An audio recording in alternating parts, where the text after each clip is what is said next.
예, 오늘 가정의 남편은 경제학 교수인데 아내는 남편의 직업 학문에 별로 관심이 없는 경제 용어를 잘 모르는 아내가 있었어요.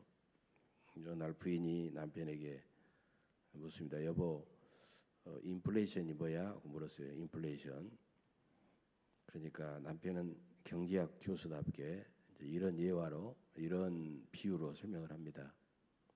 우리가 당신이하고 나하고 결혼할 때는 당신의 몸무게가 그때는 48kg, 그다음에 34, 23, 35였잖아.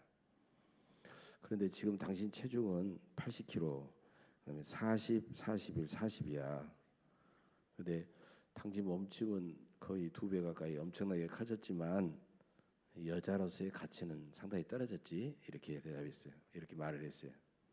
그러니까 부인은 가만히 들어보니까 이해가 됐어요.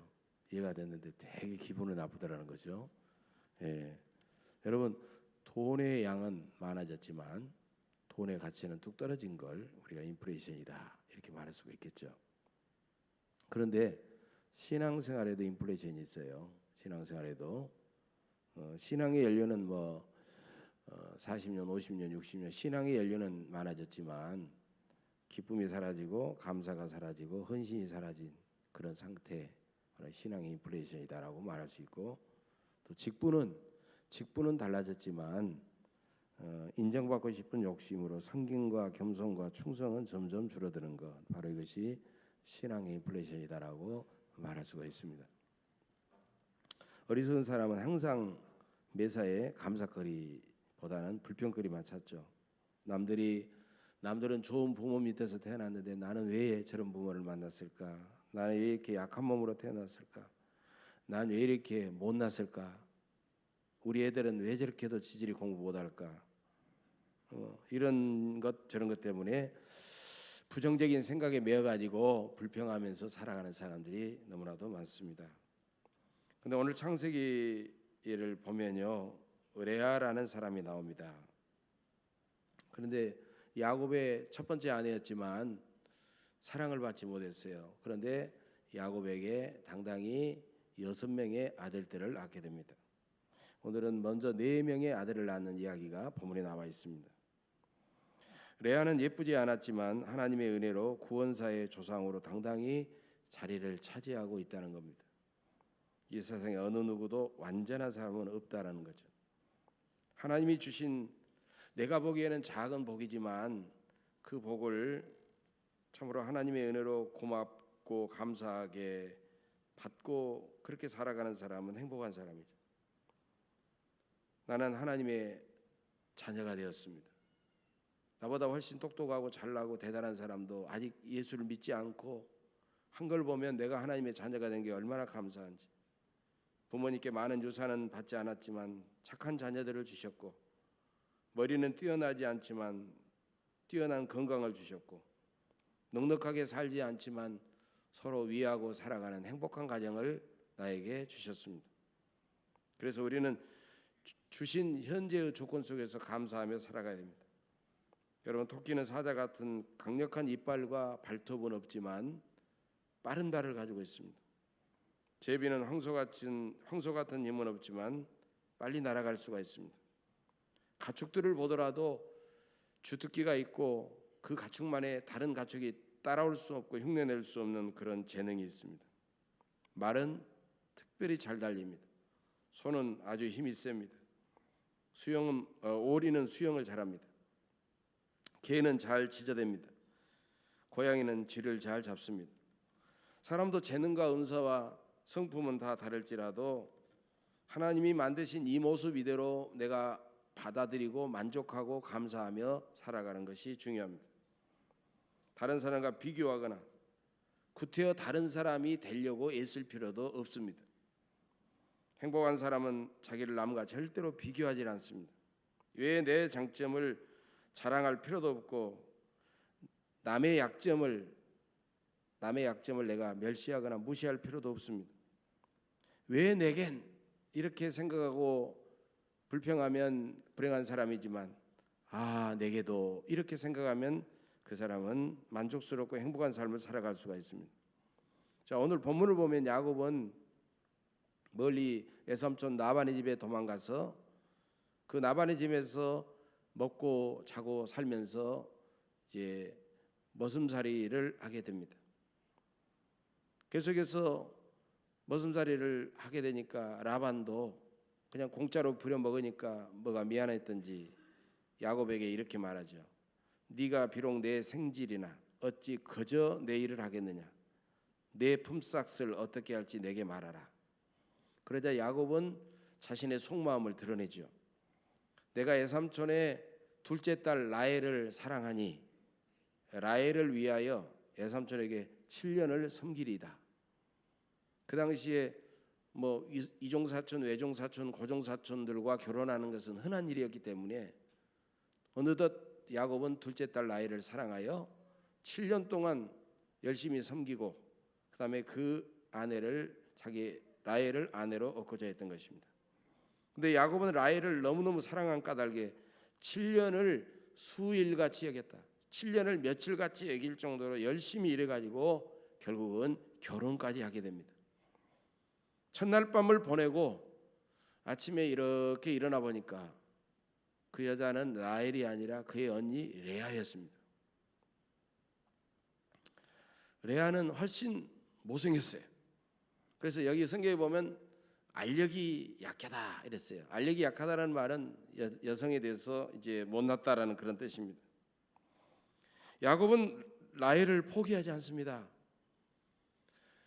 라반은 그 지역 사람들은 동생을 언제 먼저 결혼시키는 것은 그것의 풍습이 아니라는 말 때문에 그는 하는 수 없이 7년 동안을 더 일하기로 하고 이제 동생 라헬을 또 아내로 맞이하게 됩니다. 그래서 7년 동안 라반을 열심히 섬겨가지고 언니 레아와 동생 라헬 두 자매 모두 야곱의 아내가 되었습니다. 야곱은 장인 라반의 거짓에 속아서 레아를 맞이했기 때문에 또 레아는 라헬에 비해서 너무 못났기 때문에 레아에게 정이 가지를 않았습니다. 그럼에도 불구하고 레아는 계속 야곱의 아들들을 낳았습니다. 창세기 기자는 이 사건을 이렇게 해석하죠. 하나님께서 레아를 사랑하고 돌보시기 때문이다. 그렇게 해석하고 있어요. 이게 31절에 나와 있습니다. 여호와께서 레아가 사랑받지 못함을 보시고 그의 태를 여셨으나 라헬은 자녀가 없었더라. 더 많이 아끼고 사랑한 라헬은 자녀가 없는데 첫 번째 아내지만 사랑받지 못한 레아는 더 많은 자녀를 낳게 되었다라는 겁니다. 이것은 하나님의 특별한 은혜요 돌보심이었다라는 겁니다. 레아는 많은 아들을 낳게 된 것을 하나님의 은혜로 받아들이고 있다라는 사실이에요. 레아는 인간적으로는 남편의 사랑을 받지 못하고 행복하지 못한 그런 결혼을 했지만 12지파 중에서 6지파의 조상을 낳는 엄청난 일을 하게 됩니다. 여러분, 후손이 귀한 아브라함의 가정에서 남편 사랑을 받지 못한 레아가 6명의 자녀를 낳았다라는 사실은 하나님의 엄청난 은혜요 기적입니다. 그것은 하나님의 전적인 은혜요 돌보심이었다라고 창세기 기자는 분명히 성경에 기록하고 있습니다. 자, 레아는 첫 아들을 낳고 이름을 루벤이라고 짓습니다. 여러분, 히브리 말로 벤이라는 말은 아들이라는 뜻입니다. 루라는 말은 보라 그 말입니다.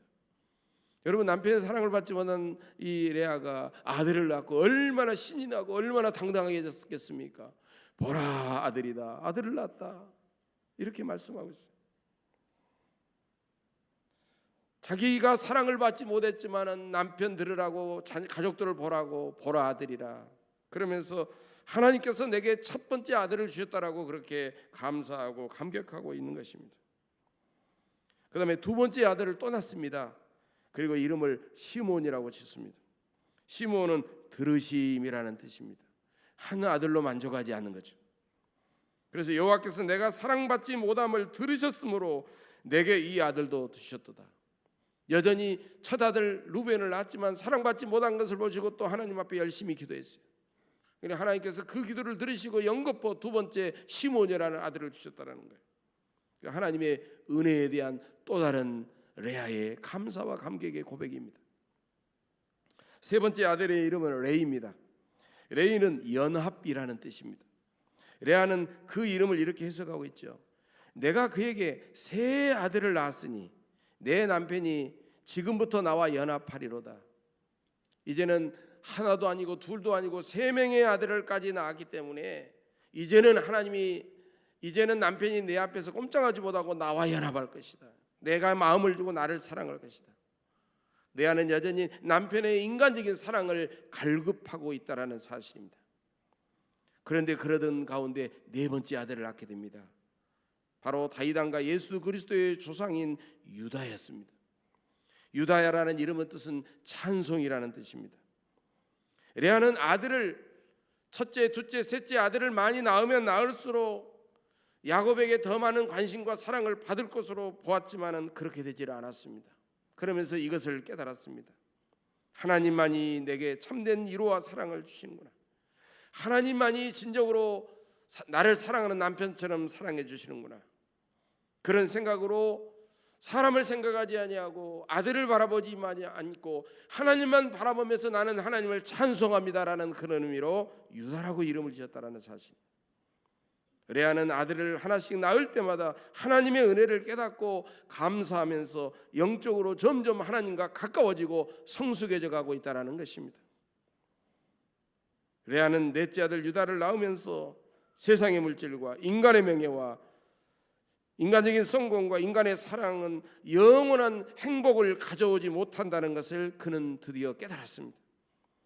그래서 레아는 그 모든 것들을 다 포기하고 참되신 하나님을 바라보고 하나님을 붙잡고 있다는 것입니다. 하나님은 레아가 남편 사랑을 갈급해할 때 그에게 큰 은혜를 베풀어 주셨습니다. 레아는 지금 자기에게 없는 것 때문에 괴로워하지 않았어요. 그리고 지금 하나님이 나를 사랑하시고 내게 은혜를 베풀어 주신다는 그 사실 때문에 그는 감사하고 감격하고 있다는 것입니다. 레아는 일찍이 예쁘지 않는 그의 외모 때문에 실제로 열등감이 심했습니다. 가족들이, 주변 사람들이 수군거리는 소리도 들었습니다. 저런 얼굴로 저게 시집이나 갈 수 있을까? 그런 말 때문에 많은 상처도 받았을 겁니다. 그러나 레아는 그것 때문에 속상하기는 했어도 원망하거나 불평하거나 자학하거나 누구를 미워하지 않았습니다. 네 아들들의 이름이 보이듯이 그저 하나님께 기도하고 인내하고 최선을 다했습니다. 그리고 하나님의 섭리에 감사하고 찬송을 했습니다. 그래서 레아는 동생 라헬을 미워하거나 또 자기를 사랑하지 않는 야곱에 대해서 원망하거나 공격하지도 않았다는 사실입니다. 여러분, 어떤 이유로도 사람을 미워하고 공격하면 하나님의 은혜를 받을 수가 없습니다. 사람에게 위로와 보상을 기대하지 않으면 하나님께서 그에게 참된 위로와 보상을 내려주실 줄로 믿습니다. 이스라엘 백성은 그들의 조상 레아를 보면서 어떤 고통과 상처 가운데서도 끝까지 참고 하나님을 바라보고 인내하면 하나님께서 은혜 주시고 도와주신다는 사실을 절실하게 깨달았던 것입니다. 사람에게 사랑받지 못하면 하나님께서 놀라운 은혜를 주신다는 것입니다. 우리가 불평거리만 찾게 되면 온 세상은 우리 주변부터 불평거리로 가득 찰 것이며, 우리가 그저 우리 주변부터 감사거리를 찾기 시작하면 내 주변부터 감사거리가 차고 넘치게 될 줄로 믿습니다. 모든 일에 우리는 감사해야 됩니다. 무조건 감사해야 됩니다. 힘들고 어려울수록 우리는 하나님 앞에 더 감사해야 됩니다. 여러분, 야곱의 가정엔 레아와 함께 라헬 그리고 2명의 여종들까지 있었습니다. 야곱은 2명의 아내와 2명의 여종들을 통하여 12명의 아들들을 낳았던 것입니다.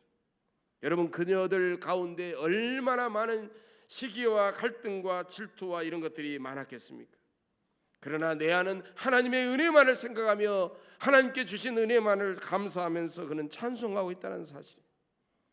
야곱의 12아들이 이스라엘 12지파를 이룬 사건은 하나님의 놀라운 은혜였으며 레아의 믿음과 인내와 감사가 이루어낸 놀라운 결실이었던 것입니다. 그렇습니다.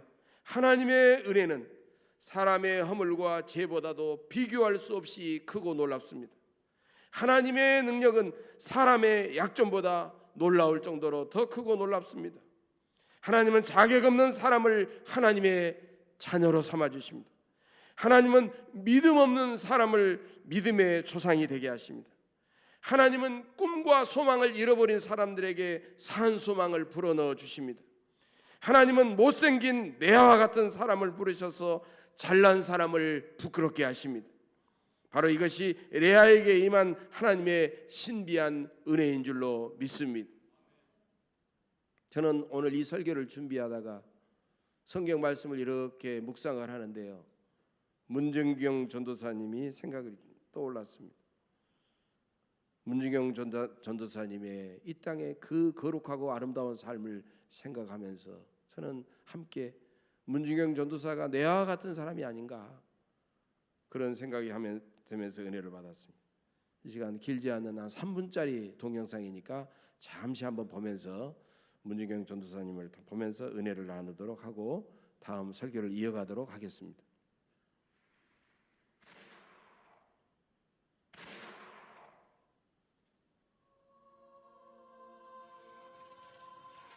한국전쟁이 황창이던 1950년 10월 어느 바닷가 모래밭에서 날카로운 총성이 울려 퍼졌다. 섬마을 사람들에게 복음을 전하다가 북한군에 의해 순교의 피를 흘렸던 문준경 전도사. 주님, 내 영혼을 받으소서. 이런 믿음의 고백을 마지막으로 그녀가 남기고 간 것은 달고 다른 고무신 한 켤레였다.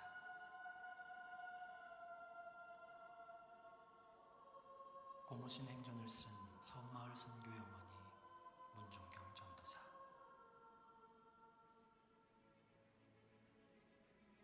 결혼 생활에 실패하고 살아도 사는 것 같지 않던 어느 날, 문준경은 부흥사인 이성봉 목사를 만나 예수님을 영접하게 됐다. 이후 사랑을 낳는 어부가 되라는 주님의 부름을 받는 문준경은 40살에 뜻깊게 신학생이었다. 첫 개척지는 고향 임자도. 이때부터 나룻배를 타고 신안군에 흩어져 있는 수많은 섬들을 다니며 전도를 시작한다. 병든 사람들을 치유해주고 육지를 오고 가며 주민들의 부탁을 들어주고 만나는 사람들에게 찬양을 불러주고 기도를 해주고 복음을 전하고 1년에 고무신 9켤레가 닳도록 울퉁불퉁한 돌길을 걷고 또 걸으며 자나깨나 선교에 앞장섰다. 그러자 그녀가 가는 곳마다 기도처가 되고 사람들이 모여들면서 교회가 세워지기 시작했다. 신안군 일대에 100여 개의 교회 개척, 그중 증도에서만 11개의 교회 설립, 증도 주민 90% 이상을 전도 복음화. 예수님의 증인으로서 땅끝까지 복음을 전하며 세상의 빛과 소금으로 살았던 문준경 전도사.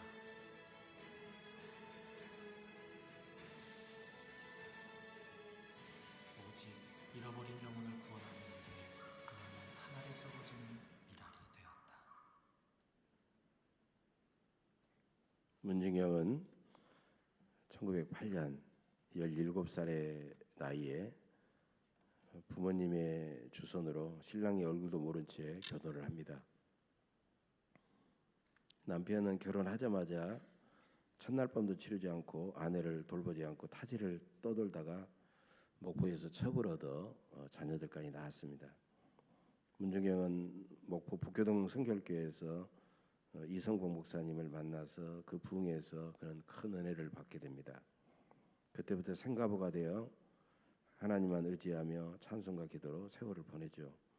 그리고 40살의 늦깎이 나이에 지금은 서울신학대학 경성성서학원에서 신학을 공부하고 전도사로서 증도에 내려와서 가는 마을마다 복음을 전하고 교회를 세웁니다.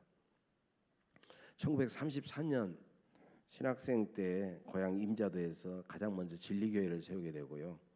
그다음에 1935년부터 문전도사가 순교할 때까지 15년 동안 증도면 중동리교회에서 심호하면서 대초리교회, 방충리교회, 우전리교회, 사옥교회, 병풍교회 등 신앙군에 흩어져 있는 29개의 섬을 돌면서 100여 개의 교회를 기도처를 세우고 전도하고 많은 교회들을 세우게 됩니다. 우리가 화면에서도 봤습니다마는 문진경 전도사는 1년에 고무신을 9컬레를 갈아 신을 정도로 미친 듯이 주민들을 사랑하고 그들에게 복음을 전했습니다. 문진경 전도사는 노래를 아주 잘했다고 그래요. 하나님의 은혜로. 그래서 어떤 동네를 가든지 먼저 동네를 막 들어가면 아주 구성진 목소리로 찬양을 불렀어요. 그때 유행했던 유명한 찬양이 있죠. 세상만사 살피니 참 헛되구나. 부귀 공명 장수는 무엇하리요. 고대 광실 높은 집 문전 옥답도 우리 한번 죽으면 일장의 춘몽. 여기서 수많은 사람들이 노래소리를 듣고 몰려 나오면 그들에게 주님의 사랑을 전하고 아픈 환자가 있으면 끌어안고 기도하면 병이 낫고, 그리고 장티부스 같은 돌림병이 돌면은 사람들이 걱정하면 나는 홀몸이니 이렇게 복음을 전하다가 나는 죽어도 너무 행복합니다 하면서 그들에게 복음을 전하고, 이 환자 저 환자 이 부탁 저 부탁 들어주면서 최선을 다했다고 합니다. 일제시대에는 친사참배를 끝까지 거부하다가 이제 죽도록 매를 맞고 엄청난 고문을 받았습니다. 그리고 결국 6.25 전쟁이 터지자 중도 해안가에 끌려가서 인민군에 의해서 장렬히 순교를 당하게 됩니다. 그래서 이제 옆에 있는 이제 부역하는 사람이 이야기하니까 인민군이 그랬다고 그래요. 수많은 알을 낳은 씨암탉이구만 그러면서 처음에는 몽둥이로 후려치고 마지막에는 총으로 쏴서 순교를 했다고 합니다. 문진경 전도사의 영향을 받았던 사람들로는 CCC를 창설했던 대단한 분이죠. 바로 김중곤 목사, 그리고 성결교회 대부인 이만신 목사, 이봉성 목사, 그리고 지금도 한신대에서 가르치시고 지금 치유목회상담대학원 학장으로 일하고 계시는 정태기 목사님 같은 한국교회에 걸출한 수많은 인물들이 탄생하게 되었습니다. 소방맞은 문중경이 자기 처지를 비관하고 남편을 미워하고 원망하며 살았다면 그는 방탕하고 술주정병이 되고 그 다음에 자살까지 했을지도 모릅니다. 그러나 부흥에서 접한 예수님을 영접하고 그 주님의 놀라운 은혜를 받았던 문중경, 평생 동안 주님의 사랑에 감격하면서 주님의 종이 되어 섬 주민들의 친구가 되었고 의사가 되었고 말 친구가 되었고, 그리고 그들의 필요한 것을 공급해주는 공급자가 되었고 천국길의 안내자가 되었습니다. 문중경은 남편의 배신을 하나님의 사랑으로 이겨냈습니다. 문중경은 청산과부의 그 처절한 외로움을 하나님의 엄청난 자비로 이겨냈습니다. 문중경은 자신의 처절한 고통을 하나님의 신비한 위로로서 이겨냈습니다. 문중경은 하나님의 은혜가 아니면 그분의 삶은 아무것도 아니었던 것입니다. 사랑하는 교회 여러분, 하나님은 사람들의 사랑, 남편의 사랑을 받지 못한 내 아이에게 크고 놀라운 은혜를 베풀어 주셨습니다. 그래서 내 아는 하나님께 감사하고 찬양했습니다. 놀라운 사실은 창세기 48장 31절을 보면 결국 야곱은 자신이 운명하기 직전에 12명의 자녀들을 불러 모아놓고 후손들을 불러 모아놓고 내가 죽거든 내가 사랑했던 라헬이 묻혀있는 베들레헴이 아니라 레아가 묻혀있는 막벨라 굴에다가 나를 묻어달라고 그렇게 유언하고 있다는 사실입니다. 예쁜 라헬이 아니라, 남편의 사랑, 인간의 사랑을 받았던 라헬이 아니라 하나님의 사랑을 사모하고 하나님의 사랑에 감격했던 레아가 결국은 승리했으며, 레아는 야곱과 함께 영원히 함께 사는 복을 누리게 된 줄로 믿습니다. 하나님은 그렇게 인내하고 감사하고 찬양하는 레아를 통하여 이스라엘의 12지파인 6지파의 조상들을 낳게 하셨고, 모세와 다윗과 제사장들을 주셨고, 마지막에는 그 레아의 후손들을 통하여 예수님을 보내주셔서 세상 만민을 구원하게 해주셨습니다. 참으로 신비하고 놀라운 하나님의 은혜입니다. 사랑하는 여러분, 이제 곧 우리 주님이 이 땅에 오시는 재림절이 시작됩니다. 금년에도 우리의 힘들고 고달픈 삶의 현장에 우리 주님께서 다가오고 계십니다. 우리의 삶이 아무리 힘들고 어려울지라도 하나님이 우리에게 베풀어 주신 그 은혜에 감사하며 하나님만 바라보고 믿음으로 살아 승리하시기를 간절히 바랍니다. 그러면 하나님은 레아와 저 문중경 전도사에게 은혜를 주신 것처럼 우리에게도 더 크고 놀라운 은혜를 주시고 우리를 귀하게 사용하실 줄로 믿습니다. 하나님의 크고 놀라우신 은혜가 여러분에게도 임하시기를 주의 이름으로 간절히 축복합니다. 기도하겠습니다. 참으로 연약하고 참으로 못나고 부족한 우리에게 놀라운 은혜를 베풀어 주시는 하나님 아버지, 우리도 레아에게 주신 주님의 은혜를 사모합니다. 힘든 환경 속에서 불평하고 원망하고 두려워했던 그리고 절망했던 우리들을 용서하옵소서. 세상의 영광과 인간의 사랑에 기대하지 않고 무조건 주님께 감사하며 오직 주님 바라보고 믿음으로 살게 하옵소서. 레아와 문중경 전도사에게 임하신 주님의 놀라운 은혜를 이 시간 우리 모두에게도 허락하여 주옵소서. 우리 주 예수 그리스도의 이름으로 감사하며 기도하옵나이다. 아멘.